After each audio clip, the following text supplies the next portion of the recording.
뉴스 속 경제 이슈는 더 쉽고 깊게, 최신 고용 동향은 더 빠르게 전해드리는 고용브리핑 365 시간입니다. 소지영 기자, 안녕하세요. 안녕하세요. 네, 오늘은 어떤 이슈인가요? 네, 오늘은 우선 이 짧은 퀴즈로 한번 시작해 보겠습니다. 네. 이 다음 작품의 공통점을 맞추는 건데요. 요새 넷플릭스 많이 보시죠? 이 한국 콘텐츠도 되게 인기라고 하는데 공통점을 한번 맞춰보시면 될 것 같습니다. 대표적으로 이 스위트 홈이 넷플릭스에서 굉장히 인기가 많은 콘텐츠 중에 하나죠. 그렇죠. 그리고 지난해 박세로의 열풍을 불러일으켰던 이태원 클라스, 그리고 이 경이로운 소문까지 공통점은 뭘까요? 당연히 알고 있습니다. 제가 일명 만화 더 큰 거 모르셨죠? 모르고 웹툰이 있었습니다. 전부 원작이잖아요. 정답입니다. 네. 이 세 작품 모두 유명 웹툰이 드라마로 만들어져서 인기를 얻은 작품들입니다. 따라서 이 원천 저작권을 가진 네이버와 카카오가 더 막강한 콘텐츠 회사로 거듭났습니다. 네이버는 최대 웹소설 플랫폼을 인수했고 카카오 페이지와 카카오 M이 합병하면서 종합 콘텐츠 업체로 거듭났습니다. 국내 양대 플랫폼 기업 네이버와 카카오가 미래 먹거리로 콘텐츠 산업을 지목하면서 덩치를 더 키우고 있습니다. 이슈픽에서 짚어보겠습니다. 네, 그러니까요. 이번에 카카오 M, 카카오 페이지 자회사들이 하나로 합쳐져서 거대한 컨텐츠 공룡이 됐잖아요. 네, 맞습니다. 이 오는 3월이 되면 카카오 엔터테인먼트가 공식적으로 출범합니다. 이 카카오 페이지는 약 8,500개의 원천 스토리를 보유한 국내 최대 지식재산권을 확보한 업체입니다. TV 드라마로 짭짤한 흥행을 거뒀던 이태원 클라스, 경이로운 소문도 카카오 페이지의 웹툰입니다. 카카오엠은 연예인 매니지먼트 7개사와 음악 레이블 4개사를 비롯해 다수의 드라마, 영화 제작사를 산하에 두고 있는 대표적인 콘텐츠 유통업체인데요. 이 둘이 합쳐지면 연매출 1조 원의 기업 가치만 약 7조 원에 달하는 종합 콘텐츠 기업이 되는 겁니다. 네, 그러니까 엔터 산업에 필요한 전 분야와 장르가 하나로 합쳐진 건데 시너지가 엄청나겠다, 딱 이런 생각이 들더라고요. 네, 양사가 합병을 하면 카카오 오리지널 지식재산권을 활용해서 이 2차 창작물 제작은 물론 글로벌 전파까지 무궁무진한 시너지가 기대됩니다. 카카오엠에서 카카오 페이지의 웹툰을 드라마나 영화로 만들어서 이를 글로벌 시장에 내놓는 방식인데요. 카카오에서도 이번 합병을 계기로 국내 기업이라는 꼬리표를 떼고 글로벌에서 콘텐츠로 승부수를 띄우겠다는 입장입니다. 네, 기존의 국내에서는 이제 최대 포털 네이버가 콘텐츠 산업 규모가 굉장하잖아요. 이번에 카카오 엔터가 출범하면 긴장을 하겠다, 이런 생각도 들었는데 좀 어떻습니까? 네, 맞습니다. 네이버도 콘텐츠 영역 확장에 힘을 쏟고 있습니다. 지난해 CJ와 손잡으면서 이 콘텐츠 사업을 확장했는데 얼마 전에는 글로벌 1위 웹소설 플랫폼 왓패드까지 인수하면서 더 막강해졌습니다. 우리에겐 왓패드라는 회사가 낯설죠. 지난해 하이틴 로맨스 영화로 큰 사랑을 받았던 넷플릭스의 영화 키싱 부스도 바로 왓패드의 웹소설이 원작입니다. 세계 각국에서 9천만 명 이상이 이용하는 웹소설 플랫폼인데 500만 명의 작가가 쓴 10억 편의 콘텐츠를 보유하고 있고 월 기준으로 사용 시간이 230억 분에 달한다고 합니다. 기존의 네이버가 웹소설, 웹툰으로도 막강했는데 이런 세계적인 웹소설 기업까지 인수해서 스토리 왕국이 된 셈입니다. 그러면 파급 효과가 대단할 것 같아요. 네, 네이버 웹툰은 사실 한국을 비롯해서 미국이나 일본 등에서 이 압도적인 1위 사업자입니다. 글로벌 이용자 수는 지난해 말 벌써 7천만 명을 넘어섰고 북미 등 글로벌 시장의 성장세가 아주 가파르게 이뤄지고 있는 상황입니다. 여기에 왓패드의 웹소설이 이 IP의 보고라고 불릴 정도로 다양한 원천 콘텐츠가 많습니다.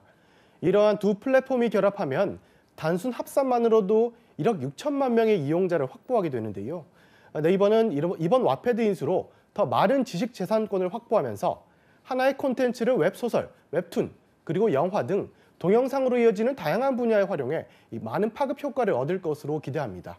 네, 네이버도 그렇고 카카오도 그렇고 정보기술 분야 대기업들이 콘텐츠 사업에 이렇게 공을 들인다는 건 그만큼 콘텐츠의 힘이 강력하다, 새삼 다시 한번 느끼게 되는 것 같습니다. 네, 맞습니다. 이 코로나19 여파로 영화나 공연 같은 이 오프라인 콘텐츠 산업은 치명타를 입었죠. 하지만 게임이나 웹툰, 이 온라인 기반 영상으로 대변되는 온라인 콘텐츠 산업은 날개를 달았습니다. 넷플릭스 같은 경우에는 이 코로나19 훈풍을 타고 지난해 4분기 전 세계 2억 명의 이용자를 확보했을 정도입니다. 이렇게 경쟁이 치열해지면서 사업자들의 좋은 원작을 찾기 위한 노력도 상당하게 이어지고 있습니다. 콘텐츠를 현지화하기 위한 전략을 짜면서 네이버나 카카오와 같이 이 지식재산권을 많이 확보하고 영상 제작까지 할 수 있는 기업들은 이 다방면으로 이익을 낼 수 있는 구조가 되는 겁니다. 여기에 네이버는 본격적인 사업 확장을 위해서 네이버 웹툰의 사업 본거지까지 미국으로 옮겼습니다. 네, 사업의 본거지를 미국으로 옮긴다. 큰 의미를 갖는 일인 것 같은데요. 그만큼 글로벌 사업에 힘을 쏟겠다. 이런 뜻일까요? 네, 맞습니다. 이 네이버 측은 코로나19 팬데믹으로 급변하는 글로벌 엔터테인먼트 시장에 웹툰의 글로벌 성장을 위한 기회가 있다고 진단했다고 이렇게 밝혔습니다.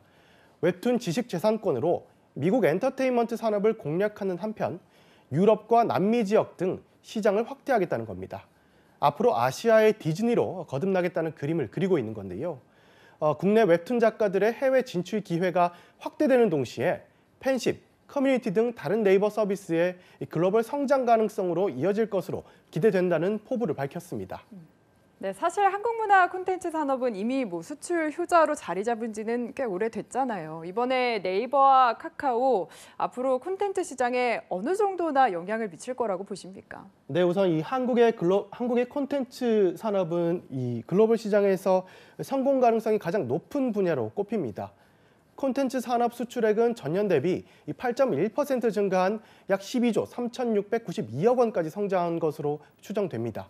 특히 네이버와 카카오 계열 웹툰 플랫폼의 이 해외 시장 진출과 더불어 2019년 한국 웹툰의 글로벌 거래액이 처음으로 1조 원을 돌파하면서 만화 분야 수출액이 전년 대비 13.6%나 성장했습니다. 웹툰, 웹소설, 음악 등의 영역에서 강력한 콘텐츠를 확보한 네이버와 카카오의 이 주도권 싸움은 글로벌 무대로 더 치열해질 것으로 보입니다. 네, 다음은 유용한 경제 용어만을 쏙쏙 골라 소개하는 뉴워드 시간이죠.